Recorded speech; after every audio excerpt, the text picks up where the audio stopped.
Welcome to the Mentors and Moguls Podcast. I'm your host, Heather Stone. I bring you mentors and moguls from all around the world, different walks of life, from creatives to CEOs to business leaders to top athletes and all kinds of other people in between. Are you trying to launch your own personal brand? Maybe you don't know what to do first. Maybe you're suffering from massive overwhelm like everyone else when they look at the daunting task of trying to launch everything all at once and be heard above all of the other noise out there. Wouldn't it be great if you had a mentor? Wouldn't it be great if you had an expert to help you navigate and shortcut the process? Well, today you're in luck. We have a very special guest today. Her name is AJ Vaden. She's the co-founder of the Brand Builders Group, as well as an 8-figure entrepreneur. She's an international speaker and the co-host of the influential Personal Brand Podcast. I hope you'll find her information just as fascinating as I did. Sit back, relax, and stay tuned for a great conversation with AJ.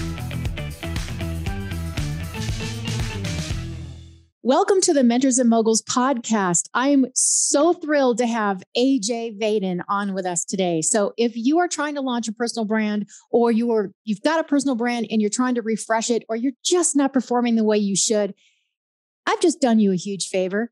AJ Vaden, she is one of the queens, along with her husband, Rory, which we'll talk about later. But she is one of the queens of personal branding in the US, and she's going to share all of her tips, tricks, hacks, and secrets with us today to help you launch and monetize your brand. Welcome, AJ. Thank you. I have to say, I'm going to totally steal one of the queens of personal branding. I'm going to put that in my signature and on my business card. So I like it. You should. I think you should. I'll send you a crown. Love it. I'm so happy to be here. It's going to be fun. At the very least, we're going to have a lot of fun. We are going to have fun. We always have fun. So here is a quick question for you to get us started. There are so many people that are trying to pivot. They're trying to launch their personal brand, or they've got a personal brand, but let's just go through this scenario. I have a personal brand. I want to be a coach. I want to teach something. I've got something to offer. Whatever it is, I've got the next best whatever to sell to the public. I'm a personal fitness trainer. I have pictures of myself. I'm pretty witty. That's the extent. What do I do from there? Because everybody else looks like they have their entire act together with an entire team for social media, putting the platform. Oh, yes. And there's monetizing, how to make an income. AJ, help. What do they do first? Yes. Well, I would start with this is I think the problem with all of this is that people have a serious misconception on what is a personal brand. I think there's a major misconception in the marketplace. I think people naturally associate personal brands with somehow having a large online social following. They think it has to do with being an influencer or a celebrity, or they associate it with a business model. If they think only personal brands are speakers, authors, podcasters, course creators, content creators, that's not accurate. That's just not true. And really, I think that the foundation is we have to realize is that a personal brand is simply an extension of your reputation, and everyone has one. So if you're out there listening going, do I need one? That's the wrong question. It's not, do I need one? It's what is it? Because you already have one. It's just, is it one that you are intentionally creating in a proactive manner? Or is it one that is default, that has been created for you reactively, unintentionally by the people around you? Because we all have a reputation. When we leave the room and when we meet someone, they naturally associate us in some way with something. The difference between that and a personal brand is making a decided, effort, a decided intention that this is what I want to be known for. This is who I want to be known by, and then going out and doing it. Right. And then there's like you said, the monetization part of it. But that could be from anything. You're an attorney. Great. That's a heavily reputation-based business. I bet you get most of your business word of mouth, i.e. your reputation, i.e. your personal brand. So I think if I were to tell anyone, like, where do you start? It's to clear out the clutter and focus in on one core thing, which is ultimately, do you know what you want to be known for? Right. Regardless of what you're currently known for, that may not be it. But what do you want to be known for? So you tell me how you help people. So pretend I'm a person that's just come in off the street and I want to be known for one of the best fitness instructors on the West Coast, which, by the way, I'm not. Let's clarify that. Where do I start? What would you advise me to do? I would say what we do at our company, Brand Builders Group, we are a personal brand strategy firm for anyone who wants to become more well-known. So you could be a mommy blogger, a 9-figure, CEO, or anything in between. Does not matter to me. If you are emerging from being a stay-at-home mom for the last 20 years, or you are, Pitbull, Mr. Worldwide himself, anywhere in between, we start you at the exact same place. And you have to know the answers to these 4 questions. The first question is, what problem do you solve? Like, most people don't know that. They're very confused on what problem do I solve versus what benefits do I provide? We often hear from the clients that we work with.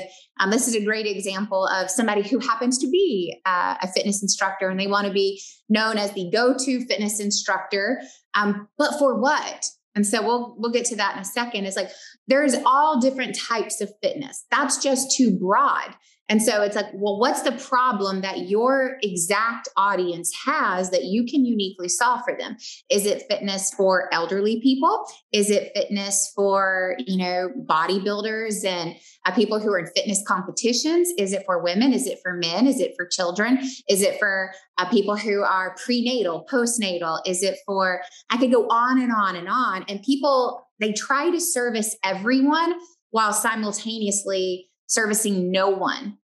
This is not new. It's like we've heard this for the ages, right? The riches are made in the niches. There's a reason why sayings are popular. And I believe this is one of them. And so it's like, are you super clear on what problem you solve? And so just on a quick tangent, let's be clear on what a problem is, right? A problem is, let me tell you what it's not. A problem is not a benefit or a solution. So if you are a fitness instructor and you go, well, I help people with a problem of confidence. They just don't have enough confidence. False. Confidence is not a problem. Confidence is a benefit. So ask yourself, like, what are the benefits that you have? And then take the inverse of that. So if someone doesn't have confidence, then perhaps they suffer from insecurity or self-doubt or low self-esteem or unworthiness, right? Feelings of unworthiness. Those are problems. So it's like, what is the problem that you can solve? So that's the first, right? Is what problem do you solve? The second thing is equally as important and very much tied to that problem, which is, who do you solve this problem for? So back to the fitness instructor, has a lot to do with what's the problem, but then who has it? So men, women, young, old, healthy, unhealthy, right? Like, where is this audience? Most people aren't super clear on exactly who their audience is. And we hear this all the time too. Well, no, I've done tons of exercises on, I know that my audience are, women who are 35 to 55 who make X amount of money. That's half of it. So we believe that every audience has 2 different unique and special types of criteria. The first one is what we were just discussing, which are demographics: age, gender, title, income, socioeconomic status, ethnicity, race, religion, geography. That's half of it. The other half are the psychographics, which are quite honestly way more important. So when you're thinking about, building your brand, building your reputation, it's going for the person that I can solve this problem for. Ask yourself questions like, what challenge are they experiencing right now? Mm-hmm. Right? What are limiting beliefs that they have? What's holding them back? Equaled with, what are their biggest goals and dreams? Right? It's like, what are their passions? What are their interests? What are they trying to accomplish that no one knows about?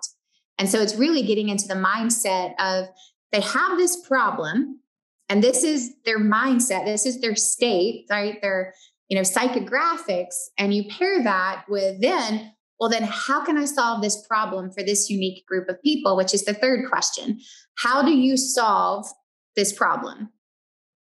right? That is, to me, that's the message, right? That's where the benefits start to show up. So what problem do you have, right? Or what problem do you solve? Who do you solve it for? What is your unique message to solving that problem? And then last, but definitely not least, is how do you make money solving this problem? Right. So those are the 4 questions that you have to know the answer to have clarity on this journey. Right. So your group, you've got a team of experts that have been doing this for years and years and years, and you have hundreds, probably thousands of case studies. So I can vouch for you to say, you know what you're talking about. And you've got a team that actually helps you build out and discover all of these things through a series of meetings, sessions, and things like that, whether they're group or one-on-one. And it's very beneficial. And it is kind of interesting that people think, oh, I can just slap something up on Instagram. I can put a price tag on it and I can sell whatever, or slap something up on Instagram and Facebook, and then all of a sudden have a community. I'm not selling anything.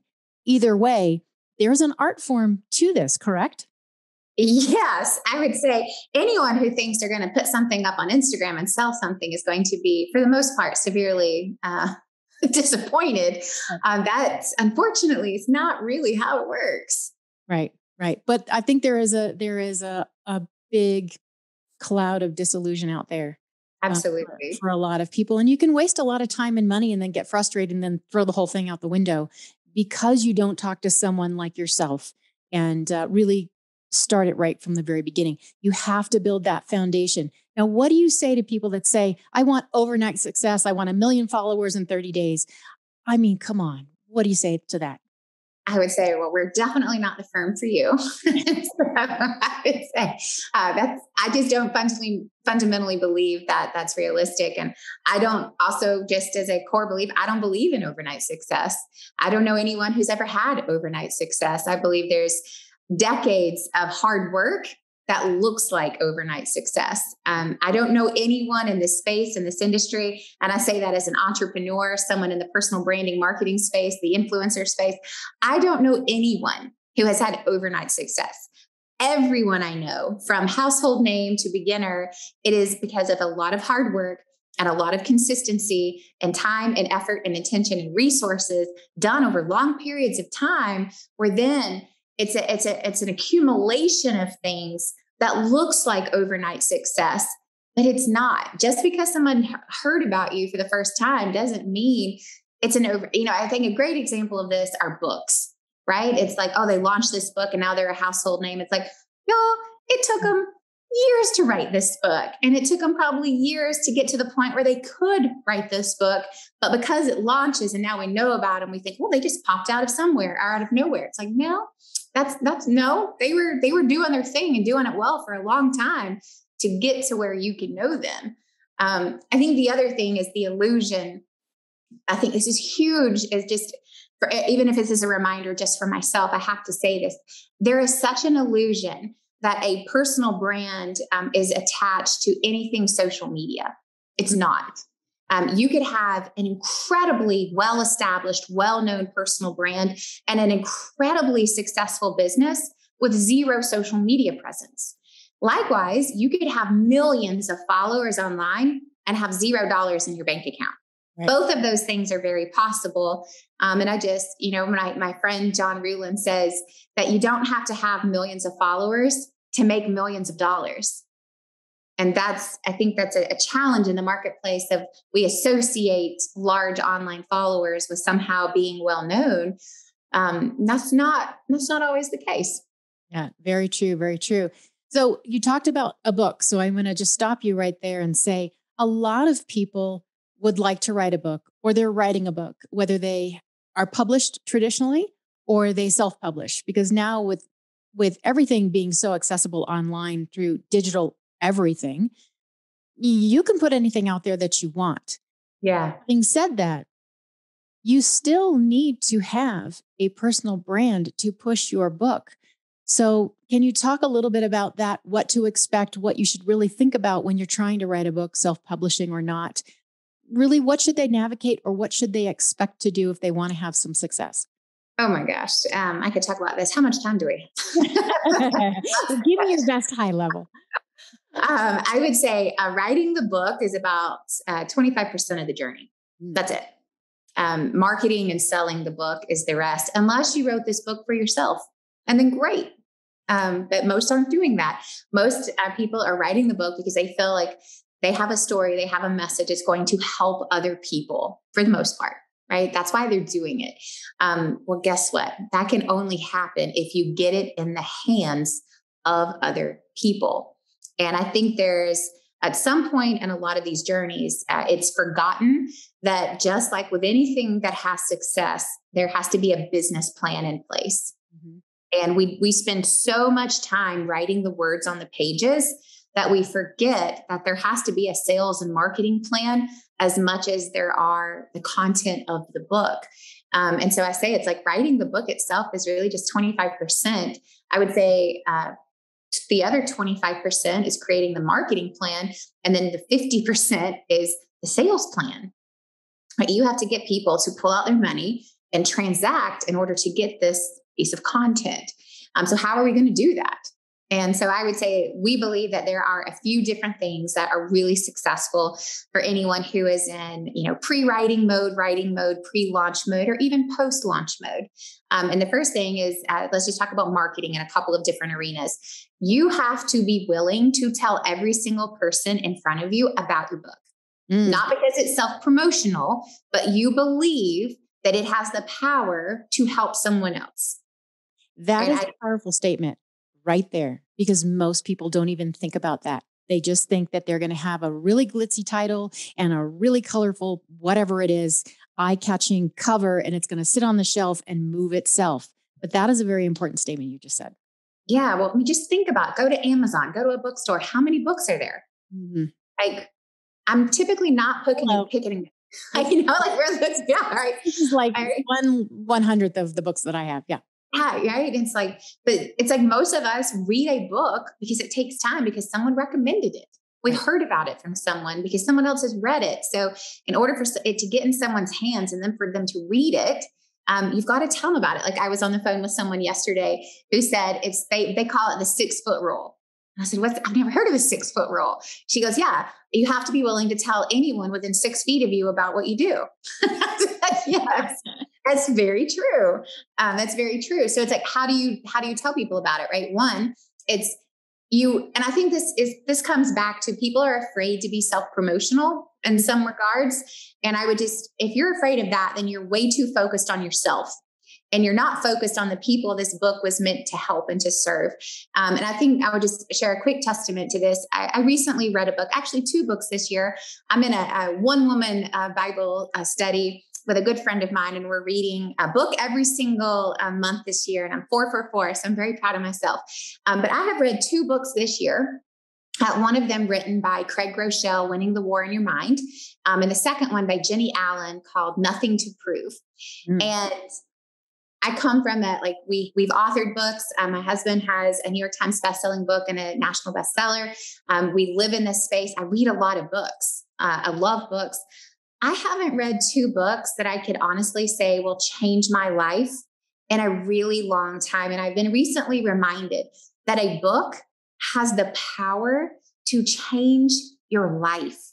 Yep. And if you are going to spend as much time as I know it takes to write a book, then you believe that too.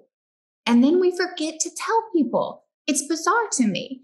It's like we spend all this time going, I know that these words will help. I know that they are going to help someone else through a time or through a moment. I know that. And then we don't want to tell anyone because we're like, I don't want it to seem too salesy or too self-promotional. It's like, oh my gosh, why'd you write this thing?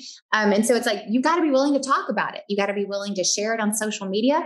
You got to be willing to go on podcast tours. And I would just, I'm going to double down on that. If you don't have a huge following, sharing it on social may not be your best help. Right. But borrowing audiences is an incredible tool. And so go on other people's podcasts. If you only have a few thousand followers, that's fine. Promote it to them. Hopefully your email list is bigger than that. So don't forget to email your list. But if you go on a podcast tour of 10, 20, 30, 40, 50 podcasts, and each of them still have 1,000 or 2,000 subscribers, let's keep it really low. Well, you've just 10x'd your audience size. Right. And so go on podcast tours, right? There are thousands and thousands of podcasts. Get yourself booked. At this point, I think everyone knows someone who has a podcast. Yes. And you gotta network. Second thing that I would say is be willing to speak for free. Ideally, you're speaking for money, but be willing to speak for free. Speak to all of the associations who don't have enough budget to pay for a speaker. Speak to your local chambers of commerce and your business journals. Speak to whatever local community groups you're a part of. Speak to local churches who are looking for things for their audience. Offer to do free webinars for companies and associations who are looking for content but maybe don't have a huge budget. Be willing to talk about your book. Paid, free, online, offline, you have to be committed and willing and passionate about talking about this for the long term, not for a 6-week launch, right, but for a 6-year, 60-year period. It better be that good that you want to talk about it for a decade. I think that's the thing that most people think, that it's a one-hit wonder. Like I can go and blast it out like a commercial and then move on to the next thing. And it really doesn't work that way. So you really do have to be in it for the long haul. A lot of people that I've met that didn't know about it, and I didn't know about book writing a long time ago. I learned that and thinking, wow, you really do have to be committed. You really do have to believe in that. And I know that word of mouth is great. I know that women talk more than men about things like this.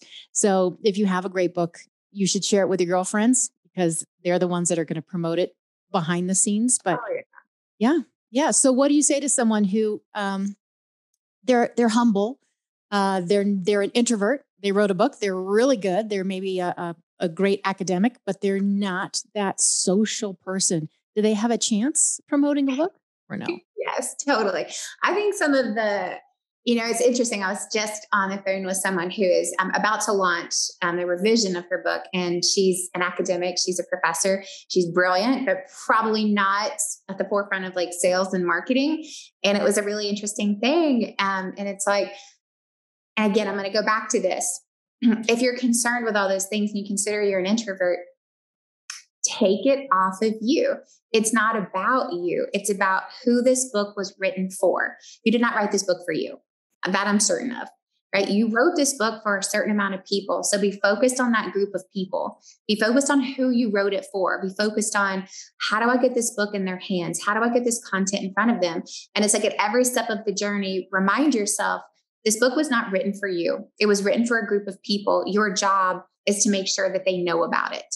Otherwise, it does not have the power to help if it sits in your, inventory closet or your garage or your bookshelves. It only helps if it's in the hands of someone else. And so that's where you can empower friends and family to promote on your behalf, right? But you've got to get other people reading it and sharing it. And I remember when we launched our first book, Take the Stairs. And we had a street team. We had a team of friends and family and paid advisors and paid partners, but a lot of free people who were like, you're our street team. Your job is to tell every single person in the world about this book, Take the Stairs. We just celebrated 10 years, our 10-year anniversary of Take the Stairs being out in the public. And guess what? It's still the number one thing my husband speaks on. Wow. That's amazing. Yeah, it's been 10 years and it's still the speech that people want to hear. It's still what they want Rory to interview on. It's, his other book he still talks about, but it's like we had a street team. We went on a bus tour.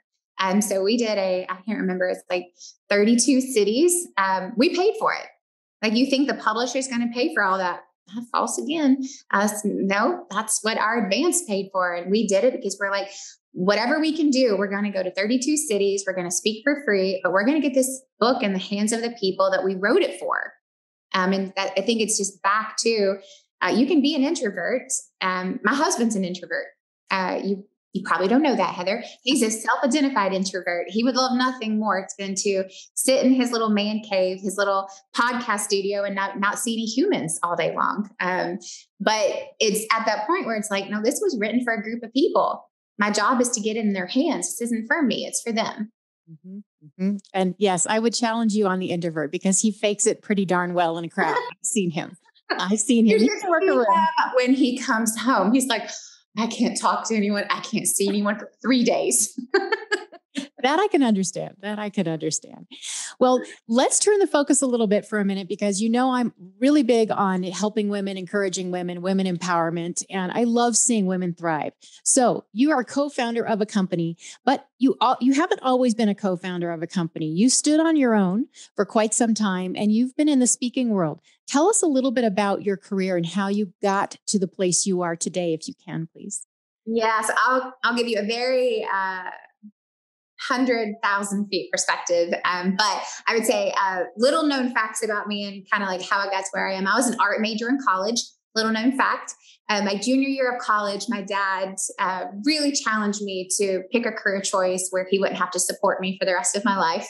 And so I changed my major at the last moment to advertising and marketing, thinking, I was going to do all these great and grandiose things. And then I realized, if I went into some of these professions, my salary would be capped and people were going to tell me when I could take vacations and when I had to be at work. And getting into the workforce was a really big realization that I was virtually unemployable. I came from a very entrepreneurial family and realized really quickly, I don't like this. I don't like having to be at work at 8 a.m. and I don't like having to ask for days off. And so that began my entrepreneurial journey at the, very wise, mature age of 22. Mm-hmm. And set out to start a business with one of my high school best friends. And this is actually how I met my now husband. Rory and I were business partners before we fell in love and got married. And I was lucky to be recruited into a startup when I was 22 by the grace of God. It was definitely not on talent and skill set and experience. Right place, right time, I believe. But we started doing big, large motivational sales conferences. And we put on these conferences all across the country. And when we started, what I didn't realize at the time is that being an entrepreneur meant really being a salesperson. That's what it really was. And so got a deep respect for sales at a very young age, which I'm so grateful for. But we started that first company in 2005. If you recall what was happening in 2005. And so naivety was the biggest blessing of my professional career at the time.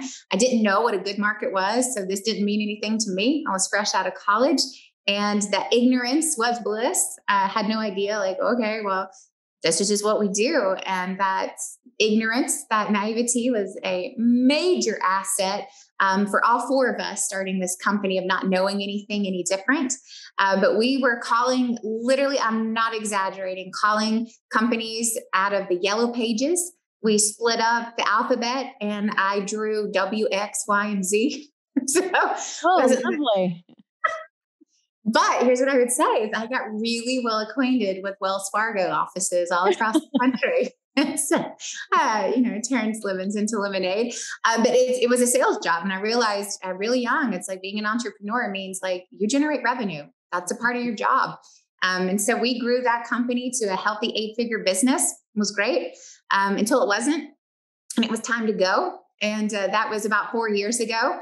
But when we left, we had 200 coaches and it was doing healthy 8 figures. And it allowed me to travel the world as a speaker and a consultant, have amazing clients, had amazing travels. I don't regret any of it. And at the same time, it was very much time to go. And so on May 4th, 2018, was a very, divine day in a variety of ways that was the last day and it was very unexpected.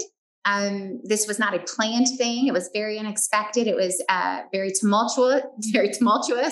It was a hard experience that absolutely needed to happen for me to reset my priorities, humble me, reset my heart in a way. And that's when we got the opportunity to start Brain Builders Group. So my husband and I are business partners.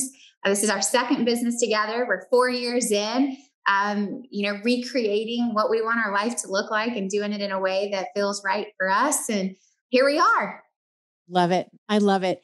I love that you said that it was tumultuous, but it had to happen.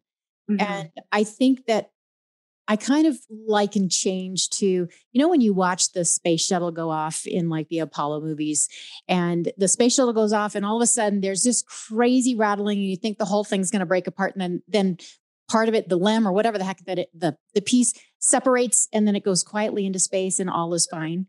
Yeah. Yeah. It's like a breakup, and then, okay, it's great, but you have to survive and hang on through that freaking turbulent time. Yeah. So you're happy everything worked out the way it did? Not only happy, I'm happier than I ever thought I could be in terms of living life and doing business on my terms. It's like, you don't know what you don't know sometimes. And you get so attached to what's comfortable that you lose sight of like who you are.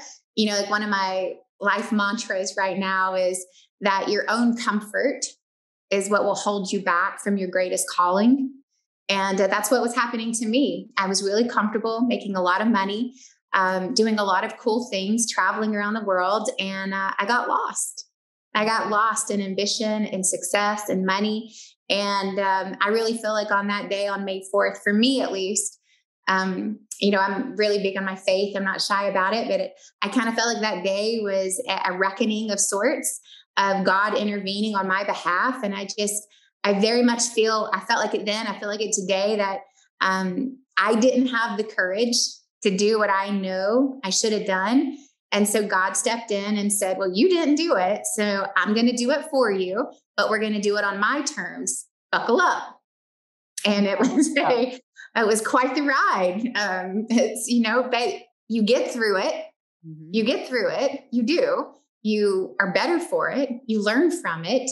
And those are the experiences that however hard they are, I wouldn't trade them for anything, because it reset my heart, reset my perspective, increased my endurance, increased my perseverance.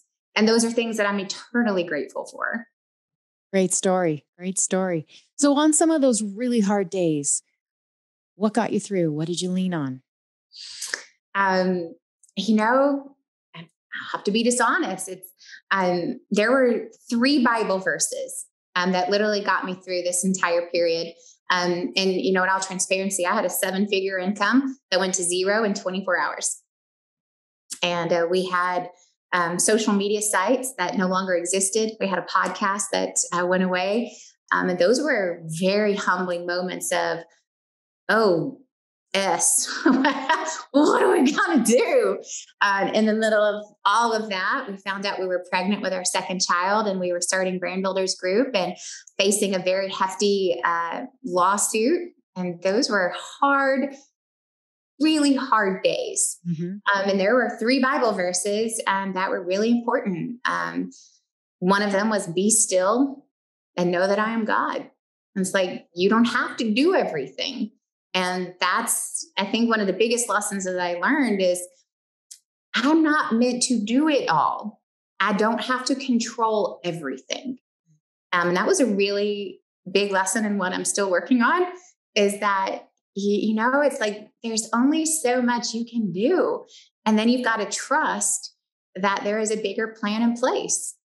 And you've got to trust that it's going to work out. And that doesn't mean you stop working. That doesn't mean that you don't keep doing it, but it means it's like, you have to know at some point you can only do so much. And then something else has got to step in. I have a life coach who said this to me just a couple of weeks ago. He goes, I just want to remind you, whatever you're not willing to surrender to God, just know that He'll take it from you. I was like, that's a good reminder. I need to put that up on my wall somewhere. But it was a really big deal. And that was a really important thing for us.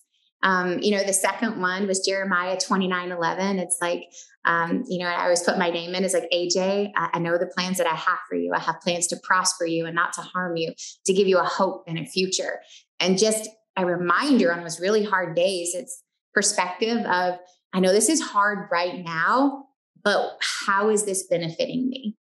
And I have those days now. Like, those hard days aren't over. I had a really, really hard day yesterday. I was dealing with a whole bunch of stuff all in the same day, and probably yelled at my kids, yelled at my husband, felt way overwhelmed, way stressed out, didn't get anything. I had a really hard day yesterday. And, at the end of the day, it was so funny.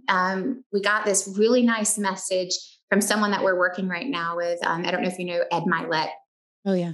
And got this really nice message from the work that we're doing with him. And I was like, yeah, that's what I needed, is like on hard days is still remembering. It's like, they're still good, even on really hard days, but you got to be focused and intentional about finding it. And then the third one is Hebrews 12:11. And I don't know this one like verbatim as well as the others, but it's just that no discipline seems pleasant at the time, but it produces a perseverance in you over time. And it's like, just again, it's that reminder. It's like, this is temporary. It's not for forever. Right. And we will get through it. And there will be brighter days again. It may not be tomorrow, but they will be there again. Yes. Yes.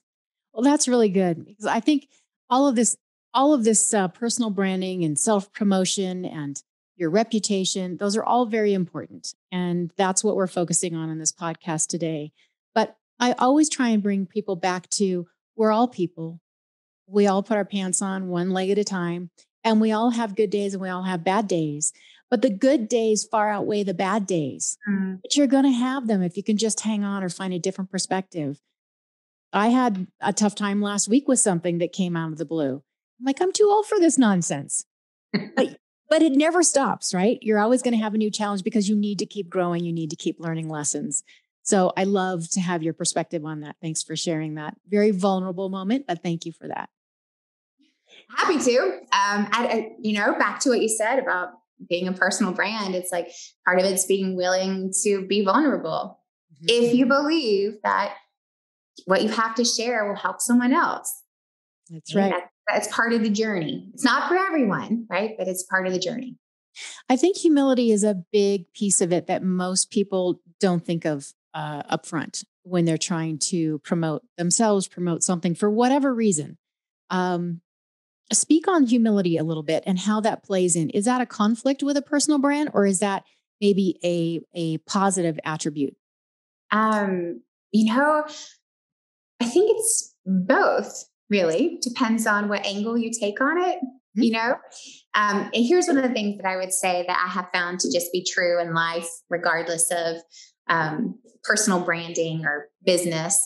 It's the more human you can be, the more people fall in love with you. Mm-hmm. The more loyal they are to you, the more they trust and respect you. It's when we try to act like we have it all together that it's like, well, that doesn't seem accurate. Mm-hmm. Or if it does, you seem so unattainable that I can no longer relate to you. Right. Because I know my life and it's a mess, right? It's chaos. And if you're out there acting like you are well primed and well dressed and have it all together every day, I'm rather going to be like, you're not relatable, you're fake, or I can't even tolerate this because it makes me feel so bad about myself, right? It's like, there's all these other things that happen when we're not just humble in the fact of, guess what? I may have a lot of success, but I have a lot of failure too, right? Those are equal parts. And failure, I don't think failing is a bad thing, right? I think failure is only when we give up, right? But failing is a part of life. And I don't think that there's anything to be embarrassed about that. I think society has told us it's embarrassing, but it's like, we all fail. I fail every day. There's stuff I learn I cannot do every day, and that's annoying. But it's a part of life. I cannot do all the things. And so I think the more that you can just be human and let people know who you are, like that's one of the things I have found too, specifically online. I think it's easier to know these things offline. But it's like I was doing these split tests back in last year in 2021 with different, like our whole company was of like, what's getting the most traction with videos and static posts, and with all the algorithms changing and all the laws changing. It's like, all right, let's venture out and try some new things. And it was so amazing to me what we found out. And there were like some really big aha moments. And so prior to last year, like we had really well-produced high production videos. We had bumpers, intros, outros. Well, now we don't. Like we were using video crews. Now we don't. Use our phone. And it's amazing to me. Like the more stripped down it got, the more engagement we got. That was a huge part, is like people don't want something that seems too orchestrated. They want things that are off the cuff, from the heart, in the moment. And that was a really big deal. And it's like the more produced, the more sales or promotional it felt. And I think people have a lot of perceptions around, well, it has to look professional. It's like, well, actually, it's not always in your favor. What people want to know is they just want you to talk to them. They want you to teach them. They want you to provide value. They want you to be real. That always doesn't happen in a well orchestrated. I had this time slot with this videographer with these bumpers, right? It's like, that just happens sometimes with your iPhone. And that was a huge aha moment for us as a team, as an individual, as a company, even just in the last 12 months. The second thing, which is a no-brainer, but at the same time, we get sucked into looking around what everyone else is doing and be like, oh, that's the way to do it. But this was like a huge aha moment. And so if you follow me online, you'll see it's like I got really clear on who my audiences were on different platforms. And I think if you look around, what you hear people saying is you have to be everywhere all the time. That's exhausting. Yeah. It's exhausting. Yes. And virtually impossible if you don't have a team. And I was like, well, I don't want to be on Twitter. So what do I do there? And it's like, I don't want to be on TikTok. So like, I did it. All right. And to be the CEO of a personal branding company, it's kind of like, wow, like, you don't think we should be on TikTok? And I'm like, no, I think some people should be on TikTok. I don't think I should be on TikTok. I don't think that's where my audience is.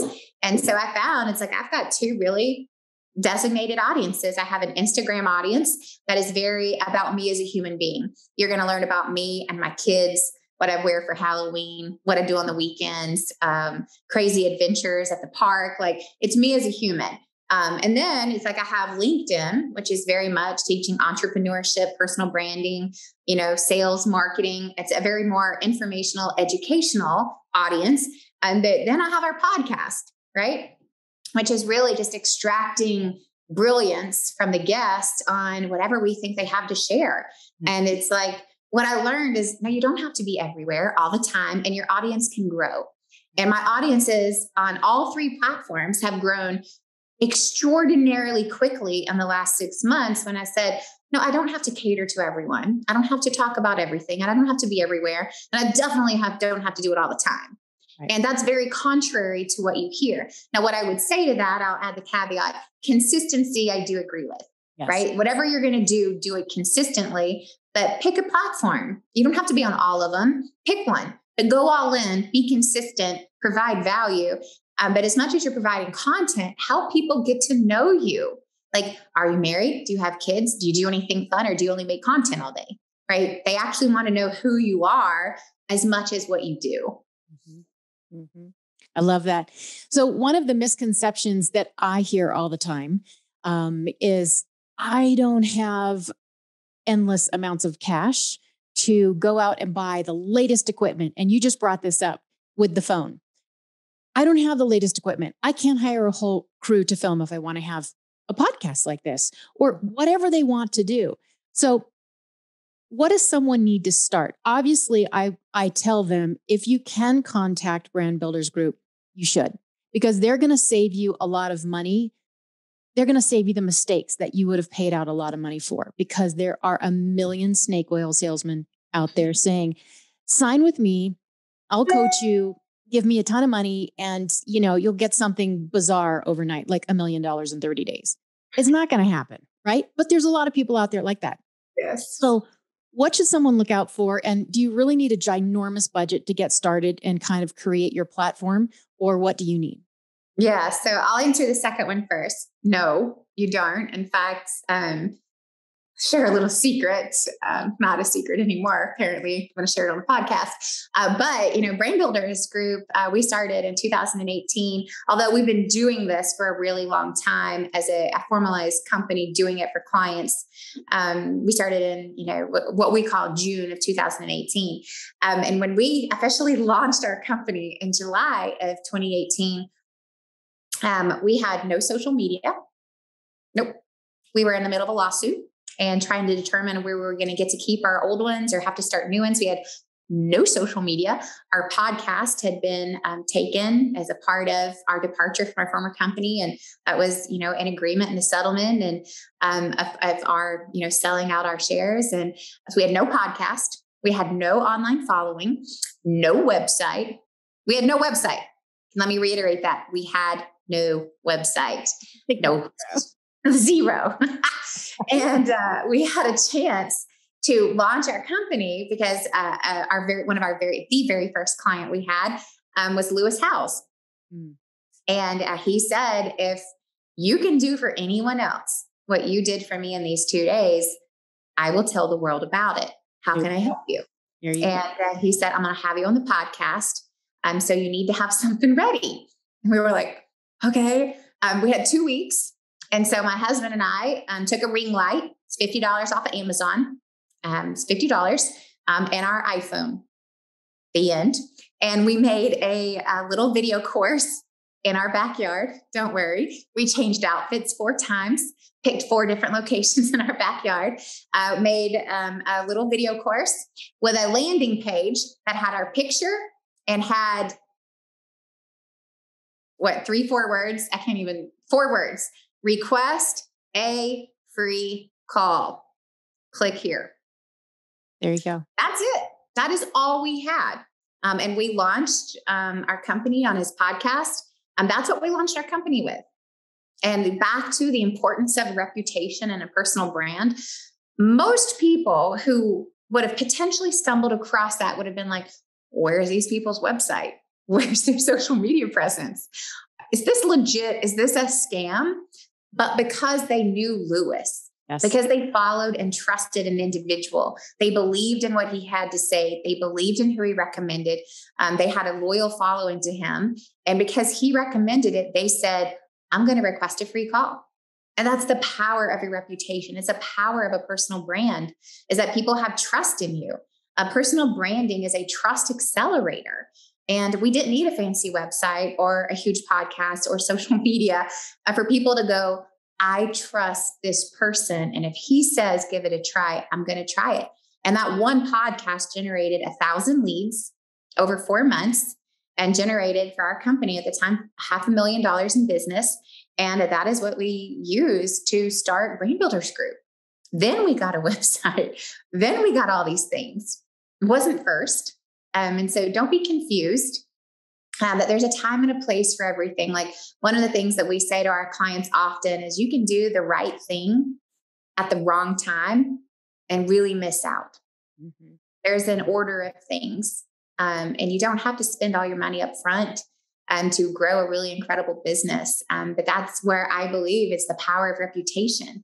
It's the power of a personal brand where your reputation does precede you in the most powerful way possible. And so, no, you do not need tons of technology. Over time, you improve it as it makes sense. I still make all my videos off my iPhone. Love it. Today, I still do that. I have a ring light and a microphone and my computer. The end. It's not high-tech setup. Now today, we've invested a ton into our video courses and copy and website, but we didn't do that first. We did that when it made sense. We did it once we had money. We didn't go in debt to do it. We did it as a version 2 or version 3.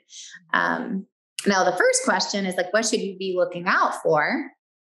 I'll tie this into the most important thing to me. A lot of people will tell you different things.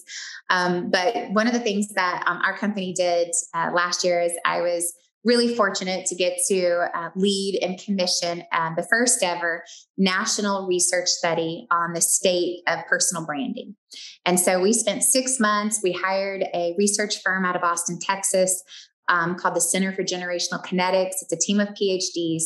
And so they went out and fielded this study. And it was a 6-month process. It's the first one done on the impacts and trends of personal branding. And we really went out to answer our own questions to make sure that we were going to go all in this new company, which we are.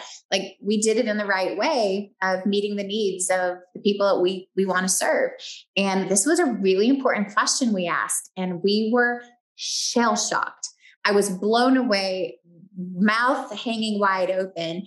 And this was the question. Americans What are the most important factors when deciding whom to buy from? That's what we asked. And there were about 20 different options. And these were things like you have a really nice website to you're featured in the media, right? You have a New York Times bestselling book. You have a traditionally published book, a self-published book. You have a viral TED Talk. You have large social media following. You have podcasts. You have online engagement. You have courses. You have, the list went on and on and on and on, right? All these things that people associate with, well, if I have this, then my business will grow. Right. It was none of those things. Okay. It was none of them. 62% of Americans said the number one most important factor to me when deciding whom to buy from was whether or not you have testimonials. Interesting. It was just like mind blowing, because if you compare that to this list, getting testimonials is the cheapest, fastest, easiest thing that you can do if you have done a good job. Yes. And really what Americans were saying, and what I say is, like, even today, I want third-party validation that you are who you say you are and you do what you say you're going to do. If I need a new hairstylist, I do not go to the Google and type in good hairstylist. I don't do that. You don't do that. We ask our girlfriends who have great hair, who does your hair, right? If I need a new tax person, I'm not going to social media to just type in tax, right? Our CPA or what. I'm not doing that. I'm going to my friend of entrepreneurs. I'm going, who is like the most frugal, smart, like, who are you? And it's like, again, reputation, personal branding. I know who to go to for what. If I want to go to a, trendy restaurant in Nashville where I live, I know who to go to. I'm going to go to my food snob friend who knows everything. And I'm going to say, where should I go? Right?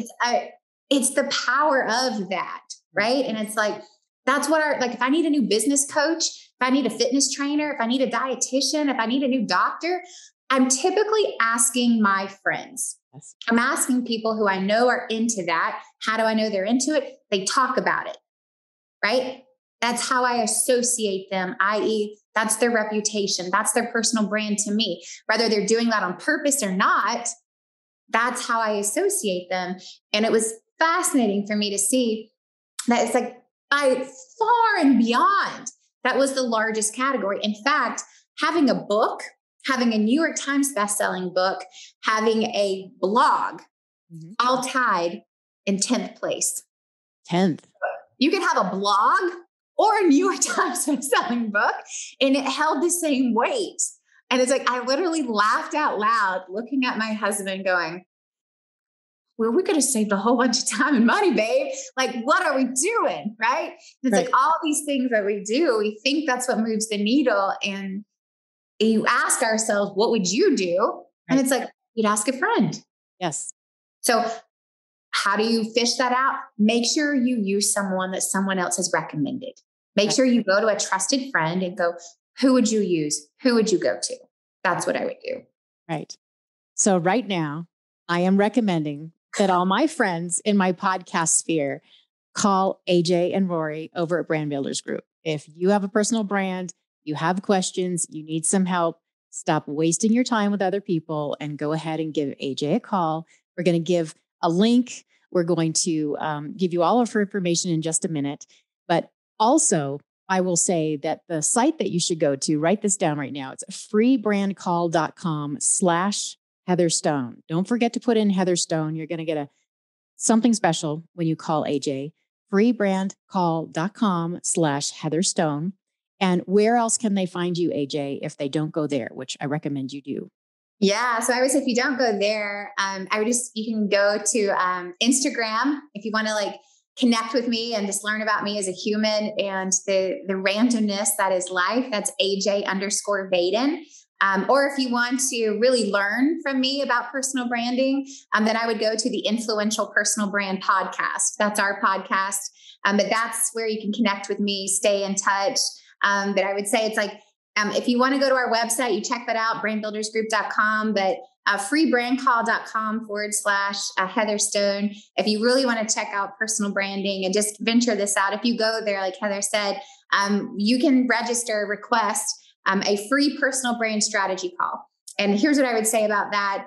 The call is free because we care as much about who we work with as you care about who you work with. We're not a fit for everyone, and we're not afraid to tell you we're not a fit for you. We know that, and we want to do this free call because, one, we care about what we do. And it's going to be about 40 minutes of just free brand strategy. We're going to ask you the same questions I shared on this, and we're going to talk through what you're doing, what you want to do. And then at the end of that 40 minutes, we'll say, do you want to learn about how we think we could help you? And at that point, it's whether you say yes and we talk about it, or you say no and we send you off with a truckload of free resources. And we hope that when you're ready, you'll come back to us. But either way, it's like, this is a trial of going, are we a good fit for each other? I don't know. Let's test the waters because we care about who we work with just like you do. Well, AJ, I can't thank you enough for giving all of this free information to people that they really wouldn't have had. You can't Google this stuff. So I thank you for your time. And I encourage everyone to go freebrandcall.com/Heather Stone. Talk to AJ, talk to her team. You have absolutely nothing to lose, and you pretty much have everything to gain. So can't wait to chat with you again, AJ. In the meantime, you stay happy out there and get through the hard days with a smile on your face, please. Thanks so much for tuning into the Mentors and Moguls podcast. If you enjoyed today's episode, rate and review this interview and share it with a friend who could benefit from today's guest. You can find bonus video episodes at mentorsandmogulspodcast.com or check out our events page and our blog at heatherrstone.com. Until next time, make it a great day.